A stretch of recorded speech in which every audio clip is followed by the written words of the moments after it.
हर खबर पर होगी आपकी पकड़।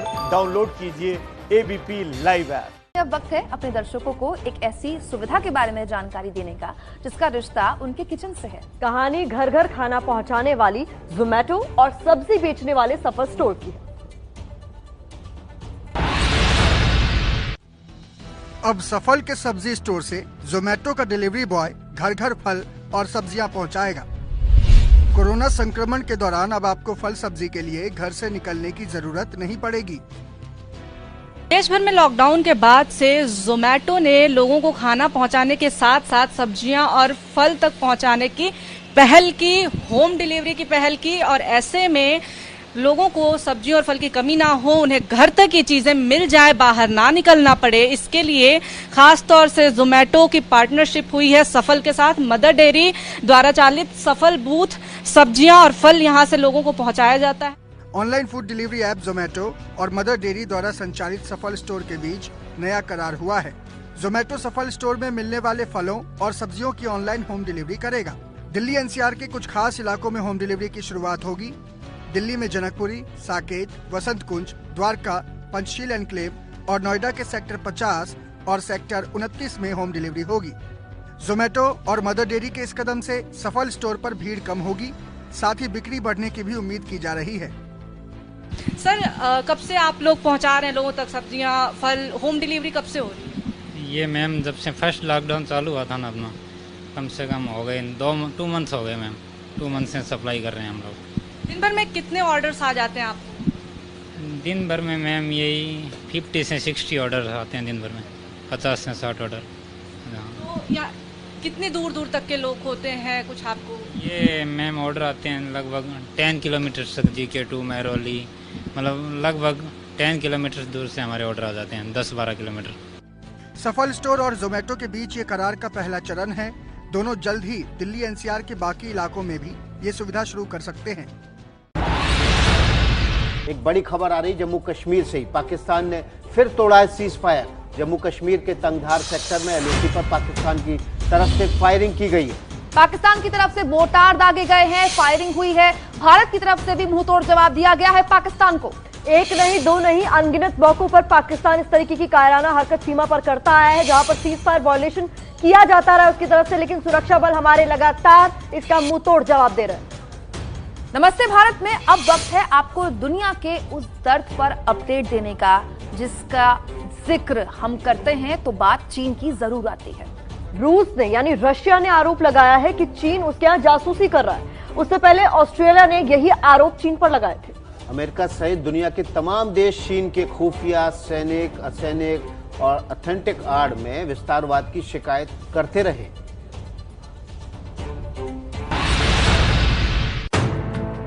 दुनिया को कोरोना दिया, अब जासूसी में लगा चीन।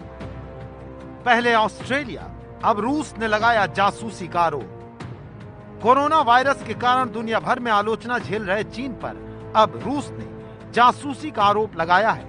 रूस का आरोप है कि चीनी खुफिया एजेंसी ने रूस की टॉप सीक्रेट फाइल चुराई है। पनडुब्बी का पता लगाने वाली तकनीक को रूसी व्यक्ति के माध्यम से चीनी खुफिया एजेंसी ने हासिल किया। रूस ने अपने उसी नागरिक को देशद्रोह का आरोप लगाकर गिरफ्तार भी कर दिया है। दुनिया में कोरोना वायरस फैलने के बाद से चीन पर जासूसी गतिविधियों के आरोप लगते रहे हैं। अमेरिका के बाद ऑस्ट्रेलिया ने भी चीन पर जासूसी और राजनीतिक हस्तक्षेप के आरोप लगाए थे। बड़ी खबर आ रही है नमस्ते भारत पे यूपी से। यूपी में 14 आईपीएस अधिकारियों का ट्रांसफर कर दिया गया है। बड़ी बात यह है कि राज्य में 69,000 शिक्षक सहायक भर्ती मामले में सबसे पहले कार्रवाई करने वाले प्रयागराज के एसएसपी सत्यार्थ अनिरुद्ध को प्रतीक्षा सूची में रख दिया गया।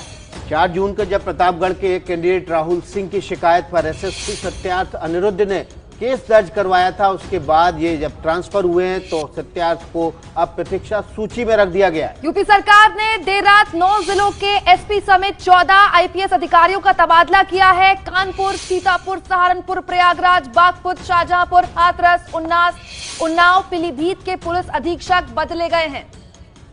लेकिन बड़ी खबर यह है कि प्रयागराज के एसएसपी जिन्होंने शिक्षक भर्ती घोटाले पर सबसे पहले एफआईआर दर्ज करके कार्रवाई की, उनको हटा दिया गया है और प्रतीक्षा सूची में रख दिया गया है। प्रयागराज के एसएसपी का तबादला हो गया। हमारे साथ रणवीर लखनऊ से इस बारे में ताजा जानकारी के साथ जुड़ गए। रणवीर, क्या वजह है, प्रतीक्षा सूची में क्यों रखा गया? काम तो अच्छा किया था एसएसपी प्रयागराज ने। देखिए, वजह ही किसी को समझ में नहीं आ रही है कि सत्यार्थ अनिरुद्ध पंकज को आखिर प्रतीक्षारत क्यों किया गया। बेहद कड़े और ईमानदार किस्म के अधिकारी माने जाते हैं, प्रयागराज में लंबे समय से थे और जिस तरीके से पहली शिकायत राहुल सिंह की, जो प्रतापगढ़ का रहने वाला है, वो अभ्यर्थी था, उसकी शिकायत पर जिस तरीके से कार्रवाई की और शुरुआत में 11 लोगों की गिरफ्तारी हुई, उसके बाद प्रदेश सरकार ने इस मामले को एसटीएफ को सौंपा और फिलहाल उसमें कई परतें खुलती जा रही हैं। लेकिन इस बीच में जो नई सूची आई है, इस सूची में जिस तरीके से सत्यार्थ अनिरुद्ध पंकज को वेट लिस्ट में रखा गया है, ये हैरान करने वाला है। देखना होगा कि अब प्रदेश सरकार नई नियुक्ति देती है तो कहीं बेहतर जगह देती है या कहीं शंटिंग पोस्ट देती है, लेकिन फिलहाल प्रतीक्षारत रखा जाना पूरी सरकार के लिए, लोगों के लिए हैरानी भरा है। जी रणवीर, यानी कि आपका उद्देश्य भी पूरा हो जाए और शक भी ना हो। आपने बड़े स्तर पर तबादले किए और आखिरकार वो तबादला कर दिया जिसकी जरूरत थी। उन तबादलों में वो कहीं छुप जाए ताकि। अब देखिए, इस तबादले के पीछे वजह क्या है, यही समझने की कोशिश हो रही है, क्योंकि जिस तरीके से ये मामला आगे बढ़ रहा था, जांच हो रही थी और 69,000 शिक्षक भर्ती मामले में अभी और कई सारी परतें खुलनी बाकी हैं। इस बीच में सत्यार्थ अनिरुद्ध पंकज समेत कुल 14 आईपीएस अधिकारियों का ट्रांसफर किया गया। लेकिन सबसे ज्यादा हैरानी भरा नाम उन्हीं का है, क्योंकि जिस तरीके से खुलासे हुए थे, माना जा रहा था प्रयागराज से अभी और कई बड़ी चीजें निकल के आएंगी, लेकिन फिलहाल ट्रांसफर हो चुका है। सत्यार्थ अनिरुद्ध पंकज ने लोगों का धन्यवाद ट्विटर पर किया है और देखना होगा कि अभी नई नियुक्ति कहाँ और कैसे मिलती है। जी रणवीर, बहुत बहुत शुक्रिया आपका। और देखिए, इस वक्त की बड़ी खबर यही है कि प्रयागराज एसएसपी जिन्होंने एक बड़े शिक्षक भर्ती घोटाले में कार्रवाई की थी, सबसे पहले एफआईआर दर्ज की थी, उनका तबादला हो गया है, उनको प्रतीक्षा सूची में रखा गया है, यानी कि उनको अभी फिलहाल कहीं पोस्टिंग नहीं दी गई है। और ये लगातार पिछले हफ्ते के भीतर 2 ऐसे मामले हैं जो सरकार के कामकाज के तरीके पर सवाल उठा रहे हैं। इससे पहले पूर्व आईएएस अधिकारी सूर्य प्रताप सिंह के ऊपर एफआईआर दर्ज की गई थी, उन्होंने सरकार से सवाल पूछा था कोविड-19 के टेस्ट को लेकर। और अब एक प्रयागराज के एसएसपी सत्यार्थ अनिरुद्ध ने बेहतरीन काम किया, तो उसके बाद उनका तबादला। और देर रात उन्होंने ट्विटर पर प्रयागराज वासियों को धन्यवाद करते हुए ट्वीट भी कहा है कि जो प्यार प्रयागराज वासियों ने दिया उसके लिए हमेशा याद रखूंगा। जनता तो याद रखेगी, लेकिन सरकारें कैसे याद रखती हैं काबिल अफसरों को, ये देख लीजिए आप। उनको मिलता है ट्रांसफर या प्रतीक्षा सूची। शिवसेना के मुखपत्र सामना में कांग्रेस पर निशाना साधा गया है। सामना में कांग्रेस को पुरानी खटिया कहा गया है। शिवसेना ने कांग्रेस से पूछा है कि कांग्रेस की खटिया क्यों चरमरा रही है। शिवसेना के मुखपत्र सामना में कांग्रेस पर निशाना साधा गया है। इस वक्त की ये बड़ी खबर है। सामना में कांग्रेस को पुरानी खटिया कहा गया है। ये इसलिए महत्वपूर्ण हो जाता है क्योंकि महाराष्ट्र में शिवसेना कांग्रेस एनसीपी की मिलीजुली सरकार है और आज मुख्यमंत्री उद्धव ठाकरे कांग्रेस के नेताओं के साथ बैठक करने वाले हैं। बैठक से पहले सामना में कांग्रेस पर निशाना साधा गया है। क्या लिखा गया है सामना में? देखिए, कांग्रेस पार्टी भी अच्छा काम कर रही है, लेकिन समय समय पर पुरानी खटिया रह रहकर कुरकुर की आवाज करती है सामना, जिसका कहा जाता है कि मुखपत्र शिवसेना का ये है। खटिया पुरानी है, लेकिन इसकी एक ऐतिहासिक विरासत है। इस पुरानी खाट पर करवट बदलने वाले लोग भी बहुत हैं, ये कह रहे हैं सामना में शिवसेना, इसीलिए ये कुरकुर महसूस होने लगती है। क्यों महत्वपूर्ण है ये खबर? क्योंकि लगातार कांग्रेस खुले तौर पर कह रही है कि हमारे साथ सौतेला व्यवहार हो रहा है। महाराष्ट्र में सरकार के अंदर होते हुए भी हमारे पास महत्वपूर्ण मंत्रालय नहीं है। मृत्युंजय ज्यादा जानकारी के साथ फोन लाइन पर जुड़ गए। मृत्युंजय, आज जब बैठक होनी है उद्धव ठाकरे की कांग्रेस के नेताओं के साथ, उससे पहले सामना का ये लेख किस ओर इशारा कर रहा है? देखिए, ये निश्चित तौर पर यही बताता है कि तीनों दलों में सब कुछ ठीक नहीं है और जो तस्वीर हमेशा से शिवसेना ने कोशिश की दिखाने की कि नहीं तीनों दल साथ में है और उद्धव ठाकरे के नेतृत्व में अच्छा कर रहे हैं, लेकिन 2 दिन पहले अशोक चौहान पूर्व मुख्यमंत्री और मौजूदा कैबिनेट मंत्री उन्होंने खुलकर कह दिया कि कुछ बातों को लेकर मुद्दे हैं जिसको लेकर हम लोग मिलने जाएंगे मुख्यमंत्री के पास और उनके सामने अपनी बात रखेंगे। तो ये बताता है कि बैठक भी होने वाली है मुख्यमंत्री उद्धव ठाकरे के साथ कांग्रेस नेताओं की, अशोक चव्हाण और बाला साहब थोराट की। ऐसे समय जब ये बैठक होने जा रही है, उससे पहले सामना में कांग्रेस को भला बुरा कहा जा रहा है, पुरानी चारपाई कहा जा रहा है, खटिया कहा जा रहा है। ये क्या बैठक से पहले कांग्रेस का जो पेशेंस लेवल है, धैर्य है, उसको तोड़ने की कोशिश नहीं है? बिल्कुल सही कहा आपने। कहीं न कहीं अब तक एक्चुअली जो बयान आ रहे थे वो कांग्रेस की तरफ से आ रहे थे और खुलकर आने लगे थे मीडिया में। खुलकर जो बाला साहब थोराट है, अशोक चौहान है, वो मीडिया में खुलकर कहने लगे थे कि नहीं, हमें मुख्यमंत्री से बात करनी है, हमें समान अवसर मिलना चाहिए, हमें निगलेक्ट किया जा रहा है सरकार में और कहीं न कहीं बहुत महत्वपूर्ण फैसले लिए जा रहे हैं जिसमें हमें कॉन्फ्रेंस में नहीं लिया जा रहा है। तो ये जो बातें थी, अब शिवसेना ने भी निशाना साधा है और कांग्रेस की पुरानी खटिया बताया है। और ये जो शुक्रिया आपका तमाम जानकारी के मृत्युंजय। तो डिफेंसिव मूड में अब नहीं है शिवसेना, एग्रेसिव मूड में है, क्योंकि लगातार ये कहकर कांग्रेस आरोप शिवसेना पर लगा रही थी कि आपने सारे मलाईदार मंत्रालय तो एनसीपी और आपने बांट लिया, हमें तो कुछ मिला नहीं।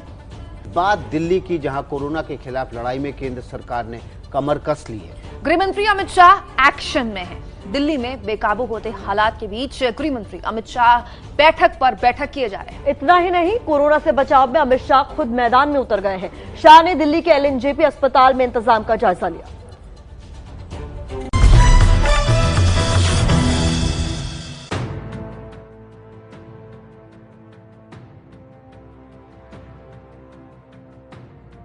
देश की राजधानी दिल्ली में कोरोना से हालात बेकाबू होते जा रहे हैं।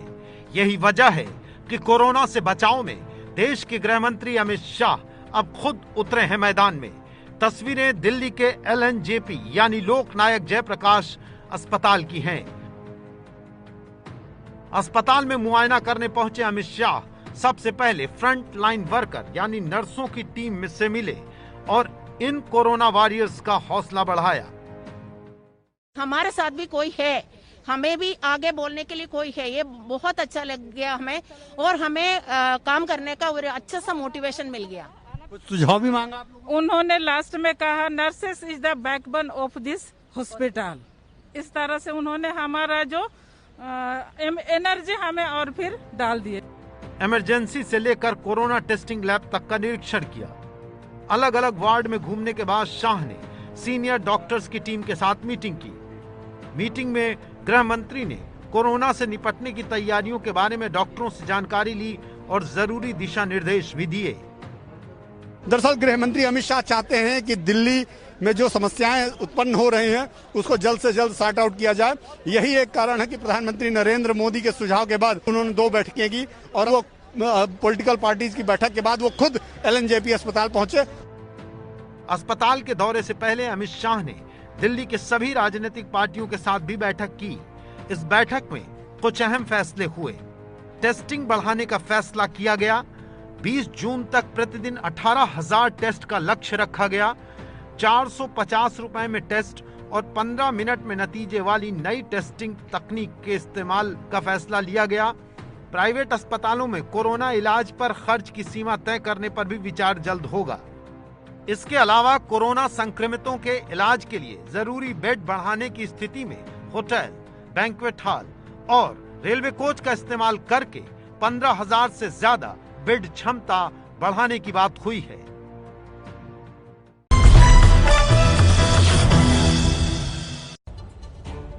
8:37 वक्त हो रहा है। दावा है हमारा सुबह 8:30 बजे से 9 बजे तक नमस्ते भारत में दिल्ली मुंबई की कोई खबर हम छोड़ेंगे नहीं। नमस्ते भारत की दिल्ली मुंबई एडिशन में अब देखिए कैसे उत्सव के घर बने इलाज के सेंटर। खबर आई है देश की राजधानी दिल्ली से। दिल्ली में कोरोना के बढ़ते केस की वजह से अस्पताल में बेड की कमी का संकट खड़ा हो गया। बेड की कमी का संकट खड़ा है तो सरकार को इसके इंतजाम करने पड़ेंगे, इसलिए बारात घर में बेड लगाकर मुश्किल से लड़ने की कोशिशें शुरू हो गई।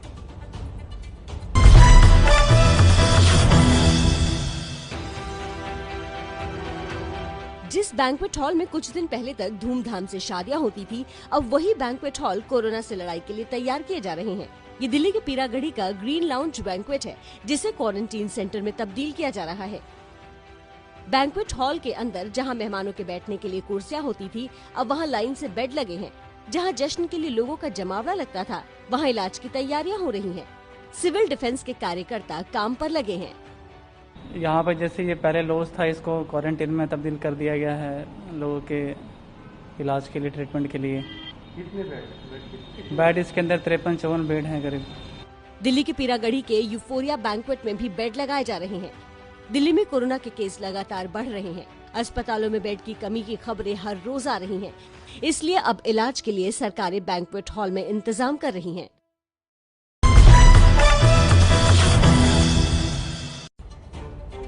बैंक्वेट हॉल में ये इंतजाम इसलिए करने पड़ रहे हैं क्योंकि दिल्ली में कोरोना के मामले तेजी से बढ़ते जा रहे हैं। लगातार चौथे दिन 2000 से ज्यादा मरीज दिल्ली में आए हैं। कोरोना के आंकड़े दिल्ली में क्या कहते हैं ये जान लीजिए। संक्रमित लोगों की संख्या यहां 42,829 हो गई है। वहीं 1400 लोगों की अब तक दिल्ली में मौत हो गई है। ठीक हो चुके मरीजों की संख्या 16,427 है। दिल्ली के आंकड़े हम आपको दिखा रहे हैं। 16,427 लोग ठीक भी हो चुके हैं। पढ़ते हैं नमस्ते भारत में अगली खबर का। 8:39 वक्त हो रहा है। नमस्ते भारत में मुंबई दिल्ली एडिशन में अब वक्त है कोरोना के इलाज से जुड़े उस सवाल पर अपडेट देने का जिसको लेकर दिल्ली की सियासत गर्म है। क्या हल्के लक्षण या फिर एसिम्प्टोमेटिक पेशेंट जिन्हें कहा जाता है, हल्के लक्षण वाले कोरोना मरीज घर में रहकर ठीक हो सकते हैं? इसे लेकर कई तरह के दावे हुए, सवाल भी उठे। इन सबके बीच एक वीडियो सामने आया जिसको लेकर कोरोना पर घर बैठे सियासत का नया अध्याय शुरू हो सकता है।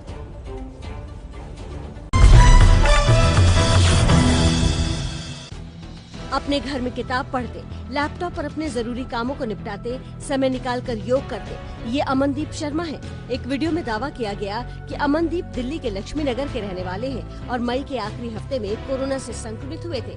अमनदीप इसी वीडियो में कह रहे हैं कि वो घर में ही रहकर कोरोना से ठीक हो चुके हैं और इलाज के सरकारी इंतजाम को लेकर दिल्ली सरकार की तारीफ कर रहे हैं। मैंने सबसे पहले हेल्पलाइन नंबर पे कॉल करा और हेल्पलाइन नंबर से मुझे इमीडिएट सपोर्ट मिला। जो दिल्ली सरकार का हेल्पलाइन नंबर था, हेल्थ डिपार्टमेंट के लोग थे, उन्होंने बिल्कुल तुरंत एक्शन लेते हुए मेरे टेस्ट कराए। मेरे टेस्ट कहीं जाके नहीं हुए, मेरे घर के बाहर वैन आई जहाँ पे मेरे को टेस्ट कराया गया। टेस्ट का रिपोर्ट आया, उसके बाद से ही पूरी जो टीम थी, हेल्थ डिपार्टमेंट की टीम थी, वो मेरे टच के अंदर थी। बहुत ध्यान रखा गया। मैं कंप्लीट 14 दिनों के लिए होम क्वारंटाइन था। अमनदीप के दावों के बीच दिल्ली में दो किरदार हैं जो घर में रहकर कोरोना से ठीक होने के सवाल पर आमने सामने हैं। एक तरफ अरविंद केजरीवाल हैं और दूसरी तरफ दिल्ली के उपराज्यपाल अनिल बैजल। अरविंद केजरीवाल कह चुके हैं कि हल्के लक्षण वाले लोग होम आइसोलेशन में रहकर ठीक हो सकते हैं। हालांकि एलजी सरकार के फैसले को गलत बताते हुए संक्रमित लोगों को अस्पताल भेजने को कह रहे हैं। अमनदीप के दावों पर सावधानी के साथ विश्वास करने की जरूरत है क्योंकि अभी तक घर में रहकर कोरोना से ठीक होने को लेकर कोई गाइडलाइंस जारी नहीं की गई है। दिल्ली सरकार ने घर में रहने वाले मरीजों को सावधानी बरतने की सलाह दी है। हालत खराब होने पर हेल्पलाइन नंबर पर फोन कर जानकारी देने की बात कही है, लेकिन घर में रहने वाले मरीजों की जांच को लेकर बार बार सवाल उठते रहे हैं। इससे पहले मुंबई में घर में स्वास्थ्य लाभ करने वाले लोगों की मौत की खबर आई थी। वहीं बीजेपी आईटी सेल के संयोजक अमित मालवीय ने अमित शाह के एलएनजेपी अस्पताल के दौरे को लेकर आज फिर केजरीवाल सरकार पर निशाना साधा। गृह मंत्री अमित शाह ने दिल्ली सरकार के अस्पताल एलएनजेपी का दौरा किया। कोरोना के इलाज में बदहाली और अव्यवस्था को लेकर यह अस्पताल चर्चा में था। गृह मंत्री के दौरे से दिल्ली के लोगों ने राहत की सांस ली है, जो अरविंद केजरीवाल की अक्षमता की वजह से संघर्ष कर रहे थे।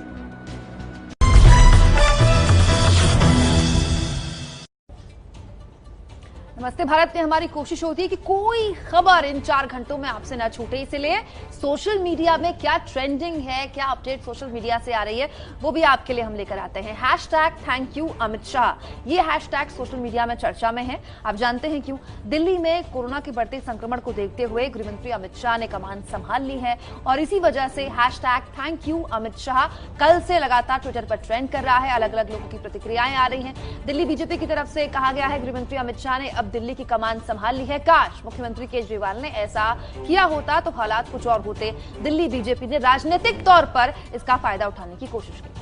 हंसराज हंस का भी ट्वीट आया है। शुक्र है कि दिल्ली अब सुरक्षित हाथों में है। दिल्ली की जिम्मेदारी अपने हाथों में लेने के लिए आपका आभार। थैंक यू अमित शाह, ये हंसराज हंस ने ट्वीट किया है। इस वक्त हम आपको बता रहे हैं मोनिका दत्ता ने एक ट्वीट किया है। इस मुश्किल दौर में दिल्ली को अपने सुरक्षित हाथों में लेने के लिए आपका आभार। #थैंक यू अमित शाह, ये ट्रेंड कर रहा है सोशल मीडिया पर। कल जब अमित शाह एलएनजेपी अस्पताल गए थे, उसके बाद जब उन्होंने दौरा किया, उसके बाद से अचानक बीजेपी और उससे जुड़े हुए उसके समर्थक लोग #thank you Amit Shah trend करा। विकास, दिल्ली से एक खबर आई है जो मुझे यकीन है कि दर्शकों को बहुत पसंद आएगी। दिल्ली के मालवीय नगर पुलिस थाने के 4 पुलिसकर्मी कोरोना को हराकर दोबारा ड्यूटी पर लौट आए हैं। इन पुलिसकर्मियों का उनके साथियों ने ढोल नगाड़ों से स्वागत किया, पुष्पों की वर्षा भी की।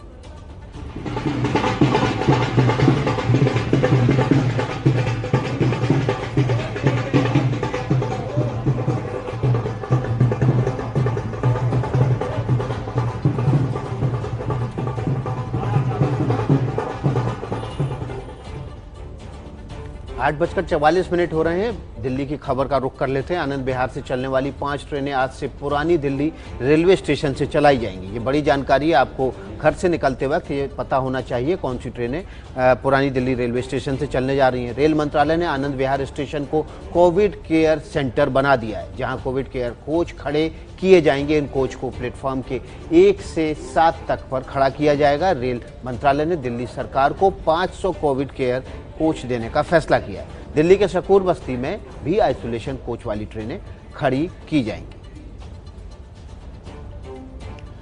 तो नमस्ते भारत में दिल्ली मुंबई एडिशन में अब बात हम बेहद दिलचस्प खबर की करने वाले हैं। दिल्ली के मोहल्ला क्लिनिक में जो कोरोना के संकट काल में बहुत काम आ रहे हैं। दिल्ली के बड़े अस्पतालों में भीड़ है, इसलिए लोग इन मोहल्ला क्लिनिक में पहुंच रहे हैं इलाज के लिए। दिल्ली सरकार के इन मोहल्ला क्लिनिक में एबीपी न्यूज भी पहुंचा। संवाददाता सुरभि और राजातिका पहुंची, लोगों से जाना कि कैसे इलाज मिल रहा है।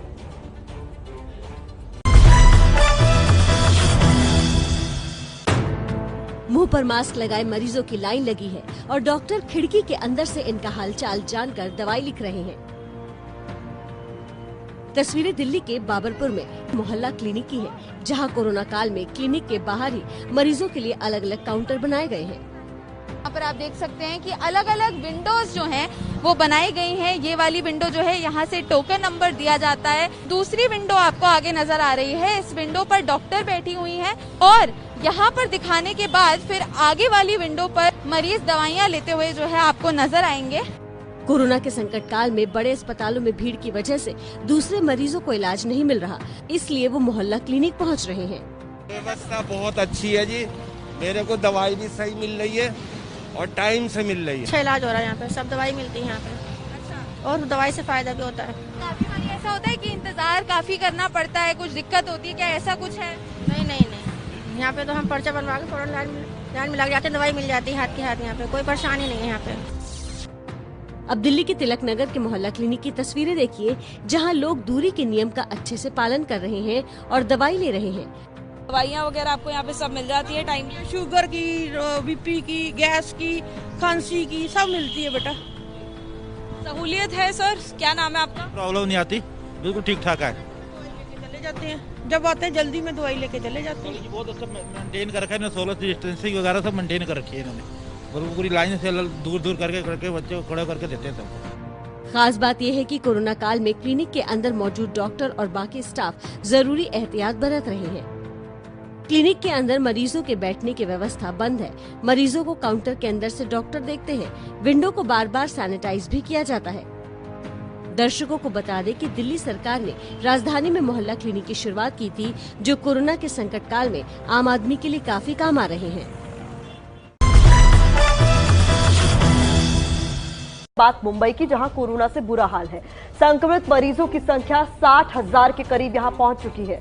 2,250 लोगों की यहां मौत हो चुकी है। लोग मर रहे हैं, लेकिन नेता मौत के आंकड़ों पर राजनीति कर रहे हैं। क्या कीजिएगा, यही इस देश की सियासत का स्याह सच है। महाराष्ट्र के पूर्व सीएम देवेंद्र फडणवीस ने उद्धव सरकार पर गंभीर आरोप मढ़ दिए।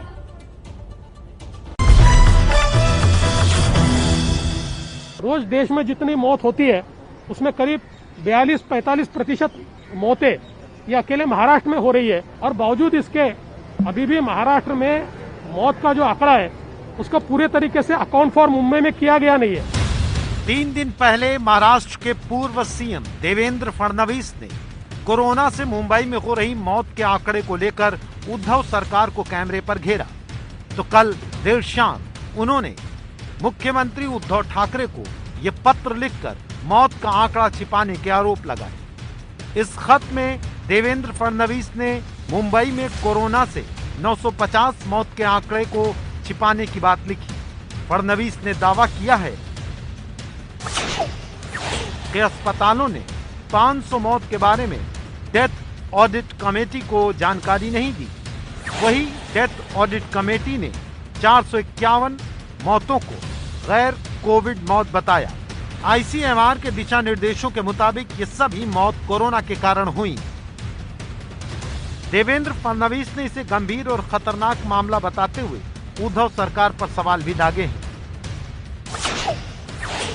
950 मौतें कोरोना से हुई थीं, ये क्यों छुपाया गया? किसके दबाव में कमेटी ने मौतों को गैर कोविड बताया?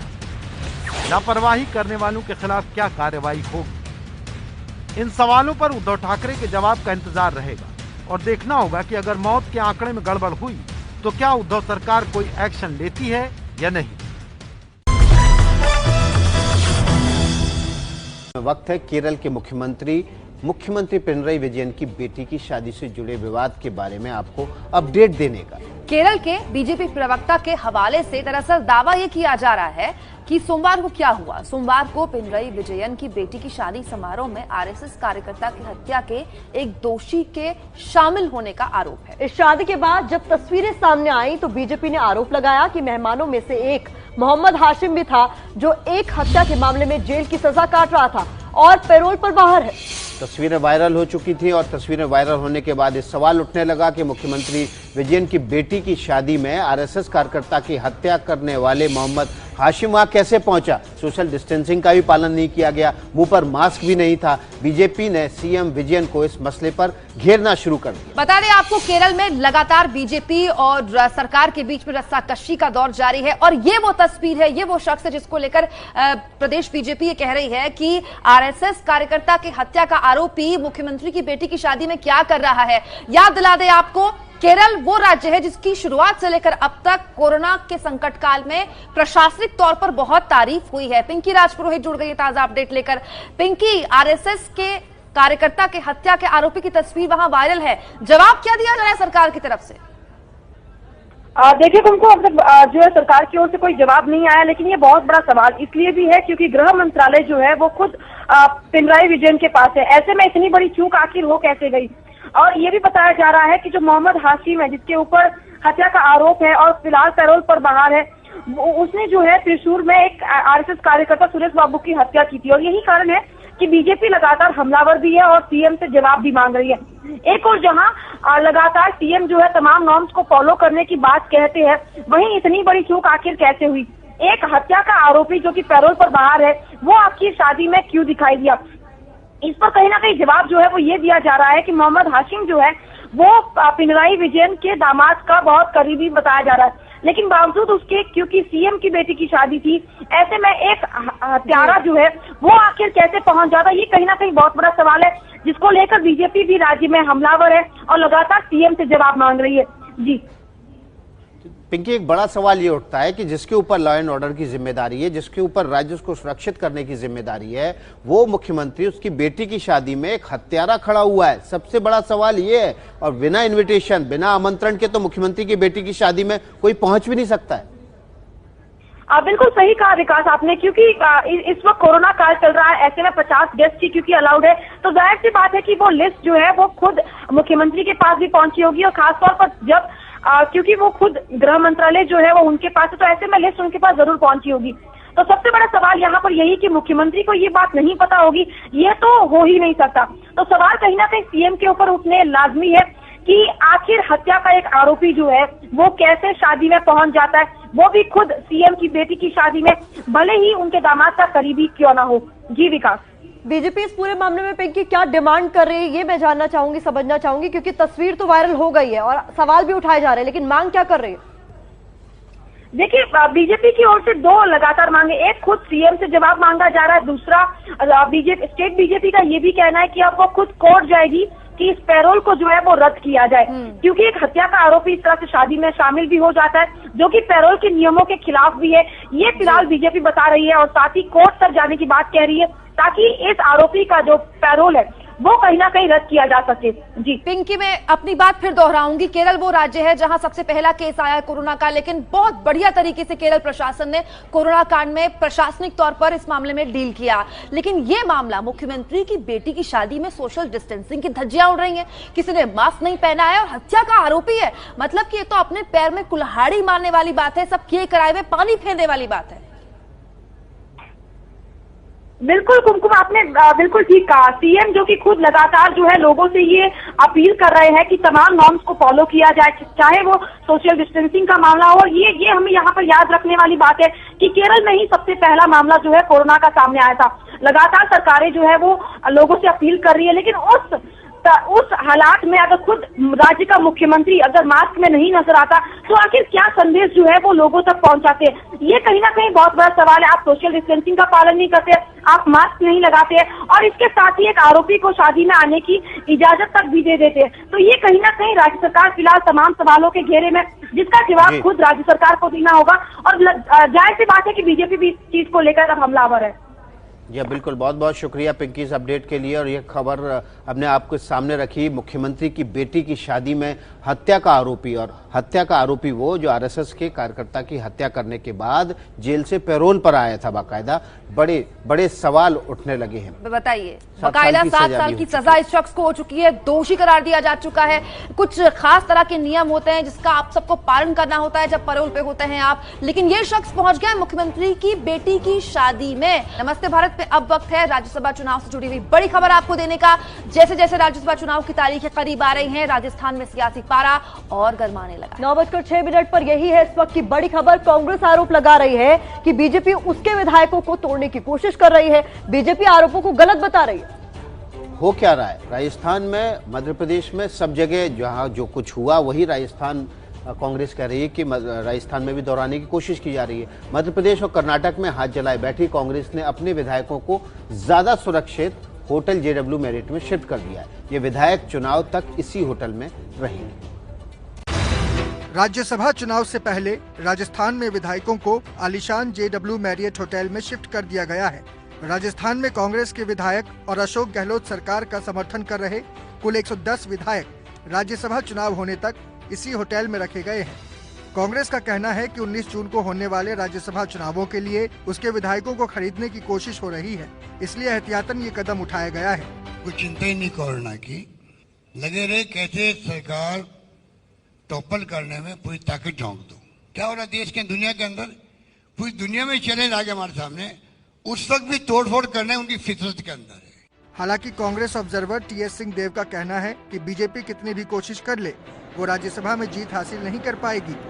परिवार इतने आसानी से नहीं टूटते और ये भी परिवार है कांग्रेस का, इसके ऊपर बड़ा दायित्व है। यहाँ की राजनीति पे, देश की राजनीति का सारे लोग हैं उसका एहसास करते हैं और कांग्रेस पार्टी का साथ देंगे। 200 सीटों वाली राजस्थान विधानसभा में कांग्रेस के पास 107 विधायक हैं। पार्टी को राज्य में 13 में से 12 निर्दलीय विधायकों का समर्थन प्राप्त है, जबकि बीजेपी के पास सिर्फ 72 विधायक हैं। 19 जून को राजस्थान की 3 सीटों पर चुनाव होने हैं। अब इसमें पेंच ये है कि कांग्रेस और बीजेपी ने 2-2 उम्मीदवार उतार दिए हैं। कांग्रेस की तरफ से KC वेणुगोपाल और नीरज डांगी, जबकि बीजेपी की तरफ से राजेंद्र गहलोत और ओंकार सिंह मैदान में हैं। कांग्रेस के आरोपों पर बीजेपी कह रही है कि ये सब कांग्रेस का डर है। और उनकी मंडी में कौन कौन सा माल बिका हुआ है, कम से कम नाम तो लोगों की टेंशन ला के दिखाना चाहिए कि ये लोग जो हैं इनके लिए प्रयास किया गया। उनकी कमजोर कड़ियां कौन है ये उद्घाटित करने में उनको संकोच क्यों है। जगह प्रदेश अध्यक्ष जी ने कहा कि झगड़ा जो है वो धनी लुगाई का है और पंडित के बीच में जो है पिटाई हो रही है, खिंचाई हो रही है। उधर बीजेपी भी अपने विधायकों को होटल में रखेगी। आज सुबह 11 बजे पार्टी मुख्यालय में बीजेपी विधायक दल की बैठक होगी और इस बैठक के बाद सभी को एक होटल में ले जाया जाएगा। किस होटल में ले जाया जाएगा ये अभी तक पता नहीं चल पाया है। जयपुर से मनीष शर्मा की रिपोर्ट। बात बिहार की राजनीति की, जहां इन दिनों अलग अलग रंग दिखाई दे रहे हैं। बिहार विधानसभा चुनाव की तारीखों का ऐलान होना बाकी है, लेकिन उससे पहले सरगर्मियां अपने चरम पर हैं। आरजेडी ने मास्टर स्ट्रोक खेलते हुए पार्टी दफ्तर के बाहर पोस्टर लगा दिया है जिसमें नीतीश की गुमशुदगी पर सवाल उठाए गए हैं। बिहार के मुख्यमंत्री कहां गायब हो? 90 दिन का घंटे, मिनट और सेकंड में हिसाब लगाकर पूछा जा रहा है कि आखिर मुख्यमंत्री नीतीश कुमार 77,76,000 सेकंड से कहां गायब हैं। ये पोस्टर लगाया गया है पटना में आरजेडी के दफ्तर के बाहर, जिसका अनावरण खुद तेजस्वी ने किया। बस आराम आराम और आराम, मतलब सीधा सीधा निशाना CM नीतीश कुमार पर। और नीचे लिखा है, पूछ रहा बिहार कहां छिपे हो नीतीश कुमार। और देखिए कि कोरोना संकट काल में लगातार आरजेडी CM नीतीश कुमार पर निशाना साध रही थी। तेजस्वी यादव ने कई बार ट्वीट करके सवाल किया कि आखिरकार जिनको सामने आना चाहिए, जनता से बातचीत करना चाहिए, पूरा देश परेशान है। बिहार में लगातार आंकड़े कोरोना के बढ़ रहे हैं और ऐसे समय में नीतीश कुमार आखिर जनता से रूबरू क्यों नहीं हो रहे हैं। रैंडम टेस्टिंग तो दूर की बात है, ये डोर टू डोर सैंपलिंग कर रहे थे कथाकथित, तो इसमें बताएं मुख्यमंत्री जी कि आखिर क्या मजबूरी है, आप जो है टेस्ट नहीं करा पा रहे।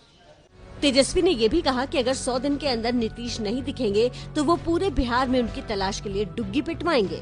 लेकिन तेजस्वी को ये मौका नहीं मिला और नीतीश आज ही सबके सामने आ गए। नीतीश बिहार के किसी कोविड अस्पताल तो नहीं गए, लेकिन बैंकर्स के साथ मीटिंग में जरूर दिखाई दे गए।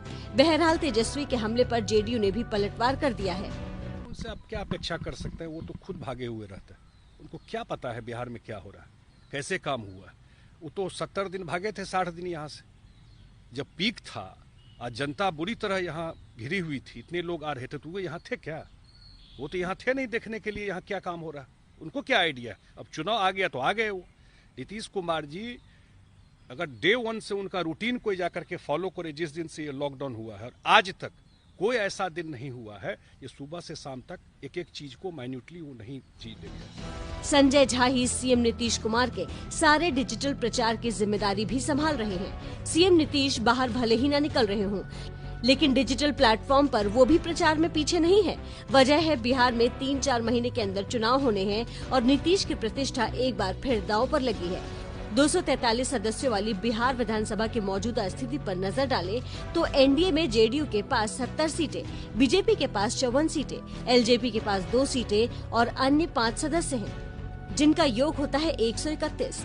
जबकि महागठबंधन में आरजेडी 80 सीटें, कांग्रेस 26 सीटें, हिंदुस्तानी आवाम मोर्चा यानी हम की 1 सीट, यानी कुल सीटें हुई 107। इस लिहाज से इस बार के चुनाव में नीतीश की अग्नि परीक्षा होनी है। पटना से प्रकाश कुमार के साथ निधि श्री झा की रिपोर्ट। देश भर में शहरों, गांवों में, हमारे मोहल्लों में पहले से बहुत कुछ अब बदल चुका है, यानी कि पोस्ट कोरोना। होटल्स, रेस्टोरेंट से लेकर बाजारों तक में पहले से बहुत बदलाव आ चुके हैं। प्लांट्स की नर्सरी में पहले से क्या कुछ बदल गया है, ये जानने के लिए संवाददाता अजातिका सिंह पहुंची दिल्ली की एक नर्सरी में।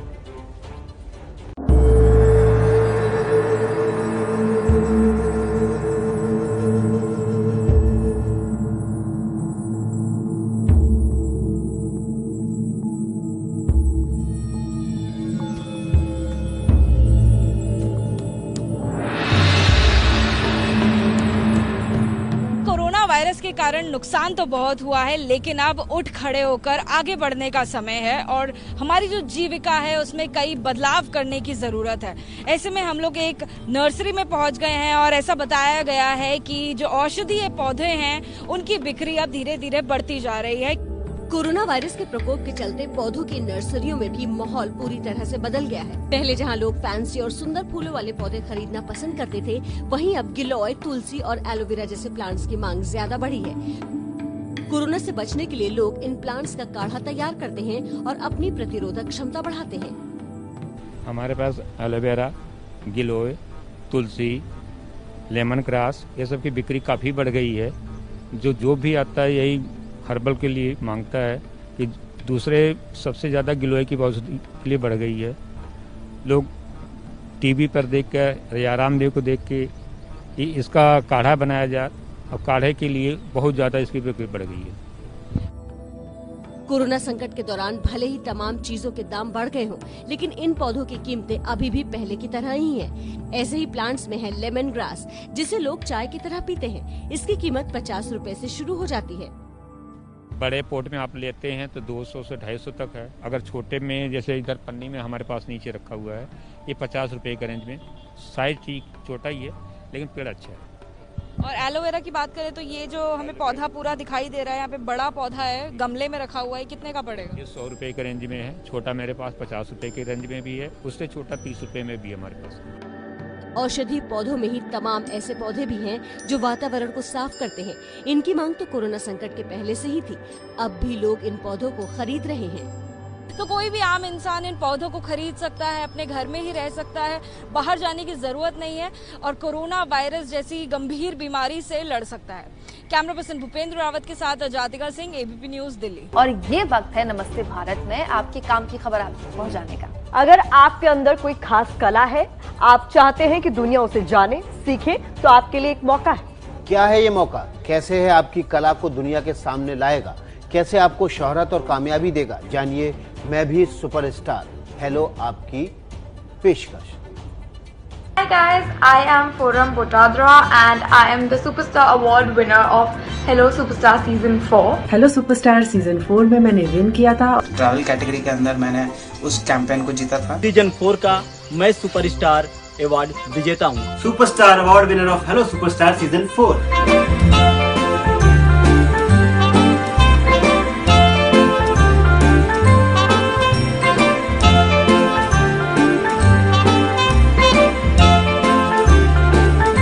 Have you always dreamt of being an influencer?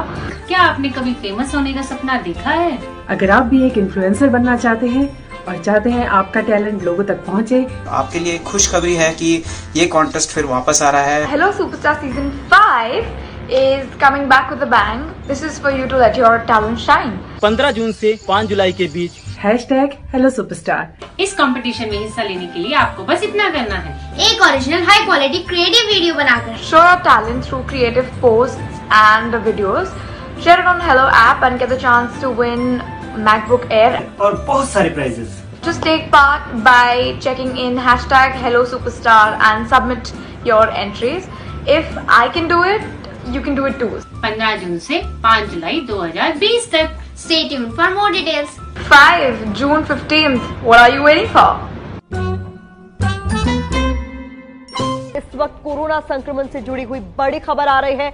देश में कोरोना के कुल मरीज 3,43,091 हो चुके हैं। एक दिन में 10,667 मरीज सामने आए।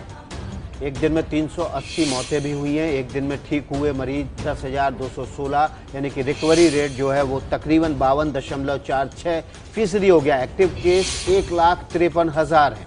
ठीक हुए केस 1,80,000 है, यानी कि ठीक हुए केसेस ज्यादा है एक्टिव केसेस से।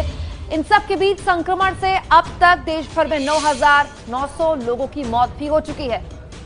तो देश में कोरोना के आंकड़े अब हम आपके सामने रख रहे हैं। आपको बता दें कि एक दिन में ठीक हो चुके मरीजों की संख्या भी ठीक है।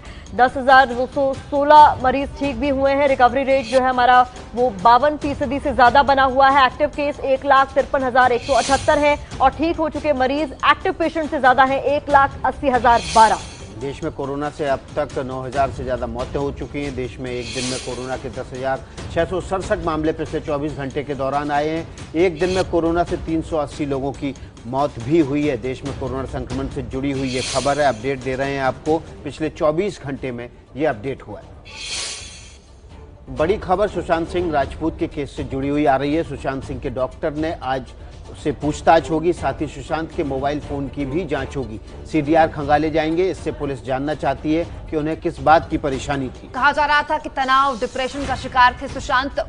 वो कौन से डॉक्टर थे, वो कौन सा इलाज था जो सुशांत ले रहे थे? सुशांत सिंह राजपूत केस से जुड़ी हुई बड़ी खबर यह है कि उस डॉक्टर से आज पूछताछ मुंबई पुलिस कर सकती है जो डॉक्टर सुशांत का इलाज करा रहे थे।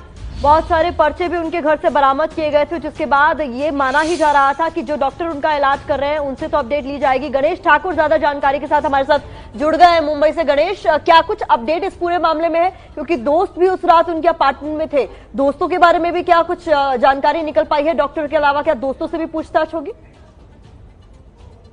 देखिए, जाना चाहती है क्योंकि कल ही गृह मंत्री ने जो जांच के आदेश दिए उसी के आधार पर जांच आगे बढ़ रही है। आज सबसे पहले डॉक्टर से बात की है क्योंकि डॉक्टर को सुशांत सिंह राजपूत ने अपने डिप्रेशन का कारण या क्या उनके मन में चलता है या उनके दिमाग में आता है, ये सारी चीजें उन्होंने बताई होंगी। तो उससे थोड़ा सा एक काउंटर क्वेश्चनिंग के लिए दूसरे लोगों से एक मुंबई पुलिस के पास एक जो है बेस हो जाएगा। इसी वजह डॉक्टर तक को सबसे पहले उनसे बयान लिया जाएगा, उनसे ट्रीटमेंट का कोर्स लिया जाएगा। इसके साथ साथ जो फोन सुशांत सिंह राजपूत का था उसमें जो उनका सीडीआर है, सीडीआर खंगाला जाएगा। पिछले 5 से 6 महीने में जिनसे वो लगातार बात कर रहे थे वो बात होगी तो उससे पूछताछ होगी, उसके बयान दिए जाएंगे। जो सीडीआर है, सीडीआर के अलावा जो संदेश एक दूसरे को देते थे उसके बारे में पुलिस छानबीन करेगी। वहीं एक और एंगल अब मुंबई पुलिस में जो जांच कर रही है वो ये है कि लगातार सोशल मीडिया पे और सुशांत के पक्ष में बात करने वाले लोगों ने ये सवाल उठाया कि सुशांत सिंह के 3 दोस्तों ने 1 महीने में खुदकुशी की है। इसमें से एक उनकी एक्स मैनेजर है जो दिशा सालियन, जो 3 से 4 दिन पहले सुशांत की मौत से पहले आत्महत्या उन्होंने की थी। वो मलाड में इलाके में हुआ था। तो मुंबई पुलिस अब उसकी भी जांच करेगी कि आखिर उन्होंने आत्महत्या क्यों की। बहुत शुक्रिया आपका गणेश, तमाम जानकारी के लिए। दो अहम बातें आपने हमको बताई। एक तो डॉक्टर से पूछताछ सबसे पहले पुलिस करना चाहती है ताकि आगे तफ्तीश सही दिशा में बढ़े। दूसरा, उन दोस्तों को लेकर भी जानकारी जुटाना चाहती है जिन्होंने सुशांत सिंह राजपूत के सुसाइड करने से ठीक कुछ दिन पहले ही आत्महत्या की। अगली खबर की तरफ, झारखंड के गोड्डा से बीजेपी सांसद निशिकांत दुबे ने अभिनेता सुशांत सिंह की मृत्यु पर जांच की मांग की है। निशिकांत दुबे ने मांग की है कि जिन प्रोड्यूसर्स ने सुशांत की फिल्म का बायकॉट किया था उन पर केस दर्ज किया जाए। बीजेपी सांसद ने की है सुशांत सिंह राजपूत की मौत पर जांच की मांग। मैं महाराष्ट्र पुलिस से आग्रह करूंगा कि जिन प्रोड्यूसर्स ने सुशांत सिंह राजपूत के फिल्म को बायकॉट किया था या बायकॉट करने का फैसला किया था या जिस फिल्म से उसको निकाला था, उन सबों के ऊपर एफआईआर करके उनको आत्महत्या का प्रेरित करने के लिए केस जो है करना चाहिए। विश्व स्वास्थ्य संगठन यानी WHO का दावा है कोरोना वायरस सर्वशक्तिमान सर्वविद्यमान है, यानी कोई जगह वायरस के खतरे से खाली नहीं है। कल हमने आपको नमस्ते भारत में ही बताया था कि भारत के 2 वैज्ञानिकों ने ज्यादा तापमान में कोरोना वायरस की उम्र कम बताई थी। And again, let us remember, and we've seen, there is no zero risk in any environment. WHO के इस दावे ने अलग अलग वातावरण और तापमान में कोरोना के जिंदा रहने से जुड़े एक नए विरोधाभास को जन्म दे दिया है।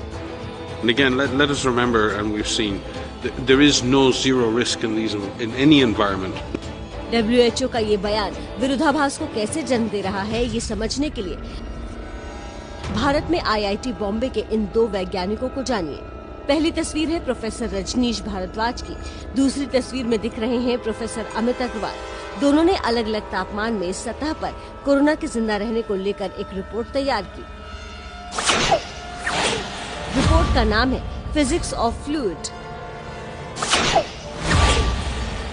रिपोर्ट में दावा है कि गर्म जगह की तुलना में नमी वाले जगह पर कोरोना वायरस 5 गुना ज्यादा जीता है। इस नतीजे पर पहुंचने के लिए दोनों वैज्ञानिकों ने दुनिया के 6 अलग अलग तापमान वाले शहरों में रिसर्च की। रिपोर्ट को अमेरिका की 2 बड़ी वेबसाइट ने तरजीह दी है। न्यूयॉर्क टाइम्स और US न्यूज में वैज्ञानिक रजनीश भारद्वाज और अमित अग्रवाल की रिसर्च के आधार पर रिपोर्ट छपी है, जिसकी तस्वीरें आपकी टीवी स्क्रीन पर हैं। लेकिन WHO की तरफ से दावा रिपोर्ट के नतीजों से बिल्कुल अलग है। And again, let us remember, and we've seen, there is no zero risk in any environment. What we need to do is identify the risks that may be involved or the increased risks that may be associated with travel. We need to try and reduce those risks to the absolute minimum and be able to mitigate any negative impacts. Michael Ryan के दावे का आधार बताया महानिदेशक Tedros Adhanom गैब्रियेसस ने। Almost 75% of recent cases come from 10 countries, mostly in the Americas and South Asia. Even in countries that have demonstrated the ability to suppress transmission, countries must stay alert to the possibility of resurgence. WHO और भारतीय वैज्ञानिकों के दावे एकदम अलग हैं, जिससे अलग अलग वातावरण और तापमान में कोरोना के जिंदा रहने को लेकर सवाल अब भी बरकरार है। वक्त नमस्ते भारत में बड़ी खबर आ रही है। दिल्ली के स्वास्थ्य मंत्री सत्येंद्र जैन राजीव गांधी सुपर स्पेशलिटी अस्पताल में भर्ती किए गए हैं। कल रात में उन्हें भर्ती कराया गया। तेज बुखार और सांस लेने में दिक्कत के बाद उन्हें Rajiv Gandhi super speciality hospital में भर्ती कराया गया है। दिल्ली के स्वास्थ्य मंत्री सत्येंद्र जैन की तबीयत खराब है, सांस लेने में उन्हें दिक्कत हो रही है, तेज बुखार है, उन्हें अस्पताल भर्ती करा दिया गया है। दिल्ली के स्वास्थ्य मंत्री सत्येंद्र जैन अस्पताल में भर्ती करा दिए गए हैं। दिल्ली में ही उन्हें अस्पताल में भर्ती कराया गया है, इलाज जारी है। उन्हें तेज बुखार और सांस लेने की दिक्कत बताई जा रही थी, जिसके बाद राजीव गांधी सुपर स्पेशलिटी अस्पताल में सत्येंद्र जैन दिल्ली के स्वास्थ्य मंत्री को एडमिट कराया गया है। कल रात को उन्हें एडमिट कराया गया है। इस मामले में अभी और भी जानकारी सामने आना बाकी है, लेकिन शुरुआती जो समस्या उनको बताई जा रही है वो तेज बुखार और सांस लेने में दिक्कत की बताई जा रही है। दिल्ली के स्वास्थ्य मंत्री सत्येंद्र जैन से जुड़ी ये बड़ी खबर है। सत्येंद्र जैन को अस्पताल में कल रात भर्ती कराया गया। उन्हें सांस लेने में दिक्कत थी, तेज बुखार था और उसके बाद दिल्ली के ही Rajiv Gandhi super speciality hospital में दिल्ली के स्वास्थ्य मंत्री सत्येंद्र जैन को भर्ती कराया गया। अभी सत्येंद्र जैन की हालत कैसी है, कितनी इंप्रूवमेंट राज्य से लेकर अब तक है, इसके बारे में जानकारी जुटाने की जोर आजमाइश लगातार हम कर रहे हैं। लेकिन इस वक्त की सबसे महत्वपूर्ण खबर ये कि दिल्ली के स्वास्थ्य मंत्री सत्येंद्र जैन को कल रात अस्पताल भर्ती कराया। तेज बुखार है उन्हें, सांस लेने में दिक्कत उन्हें हो रही है, जिसके बाद राजीव गांधी सुपर स्पेशलिटी अस्पताल में उन्हें भर्ती करा दिया गया है। अपडेट लेंगे हमारी संवाददाता अंजलि से। अंजलि, डॉक्टर्स क्या कह रहे हैं? जी देखिए, अभी यही जानकारी हमें दी जा रही है कि कल रात में उनको ये सिम्टम्स आए थे, तेज बुखार था और सांस लेने में दिक्कत महसूस हो रही थी, जिसके बाद उन्हें अस्पताल में एडमिट कराया गया है। और फिलहाल अभी जो जानकारी मिल रही है उसके मुताबिक टेस्ट करा लिया गया है कोरोना का, लेकिन रिपोर्ट नहीं आई है। बाकी इस पर और ज्यादा जानकारी अभी हम जुटाने की कोशिश कर रहे हैं कि किस तरह की स्थिति अभी है। फिलहाल अभी यही जानकारी है कि Rajiv Gandhi super speciality hospital में कल रात दिल्ली के स्वास्थ्य मंत्री सत्येंद्र जैन को एडमिट कराया गया था। हालांकि इससे पहले एक चिंता की बात यह भी है कि लगातार जो मीटिंग्स का दौर हुआ है, जिसमें केंद्रीय गृह मंत्री के साथ भी मीटिंग हुई थी, उसमें भी वो शामिल हुए थे। तो फिलहाल उनकी सेहत को लेकर तमाम मॉनिटरिंग की जा रही है और इससे ज्यादा जानकारी हम जल्द से जल्द आपके पास अपडेटेड जानकारी। बहुत बहुत शुक्रिया इस तमाम जानकारी के लिए। तो अंजलि सिंह बता रही हैं कि कोरोना का टेस्ट स्वास्थ्य मंत्री सत्येंद्र जैन का कर लिया गया है, रिपोर्ट का इंतजार किया जा रहा है।